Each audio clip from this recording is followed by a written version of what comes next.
And North Korean state media says that Kim Jong-un is on a train to Russia to meet with Vladimir Putin. U.S. diplomats said last week that the North is ready to supply ammunition to the Russians for their war in Ukraine. Well, let's get more now with our correspondent Florence Louis. She's in Seoul following this for us. Flo, it seems that Kim has left Pyongyang. Do we know exactly where he's headed? There's obviously been huge speculation that he's on his way to meet Putin.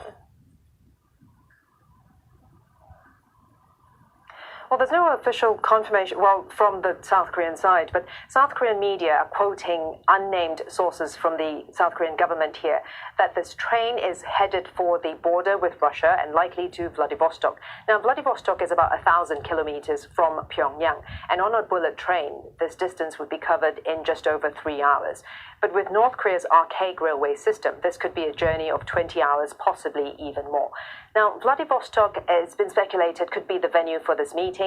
That's because Putin is scheduled to deliver a speech at the Eastern Economic Forum on Tuesday. Vladivostok is also the city where the two leaders, Kim and Putin, met in 2019. This was Kim's first visit to Russia after becoming leader of North Korea. Now, back then, when the two leaders met in 2019, there was this whole idea of projecting an image of friendship. This was after North Korean talks with the US on nuclear disarmament had stalled.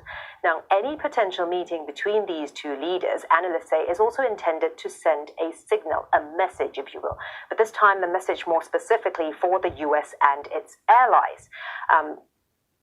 I.e. to say, if you can supply your allies, Ukraine, for example, with weapons. If you can intensify military drills with partners South Korea and Japan, well, then we, Russia and North Korea, can do the same. And it also comes amid reports that these two leaders are potentially considering an arms deal. Take a look at this report. This would be North Korean leader Kim Jong-un's first trip abroad since the COVID pandemic. He's likely headed to Russia's Far East, close to the North Korean border. News of his possible visit has reached residents in Vladivostok, where Kim met Russian President Vladimir Putin in 2019. Both countries show teeth to the whole world and can stand for themselves, so there's something in common. Putin is in Vladivostok to attend the Eastern Economic Forum, an event designed to promote foreign investment in Russia's Far East.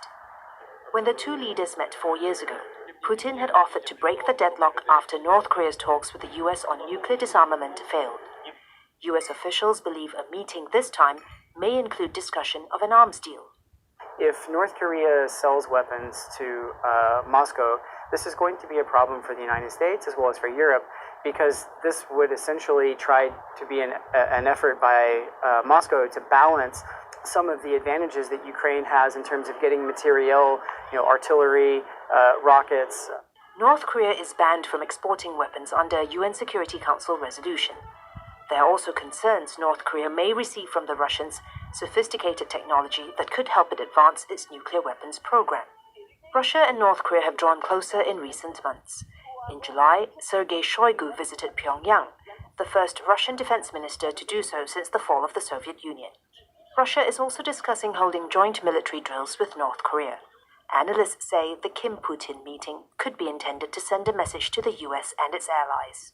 With a bit of diplomacy, North Korea can be used as a tool to influence behavior of the United States, South Korea, and some other players, largely in regard to the Ukrainian conflict. For North Korea, a potential arms deal with Russia would also make sense economically. Heavy flooding has worsened the impoverished country's food supply. Two countries led by authoritarian rulers and under Western sanctions may seem like natural allies. But closer ties between Russia and North Korea may also serve to widen the divide in the international community, much like during the Cold War era. Florence Louis, Al Jazeera, Seoul.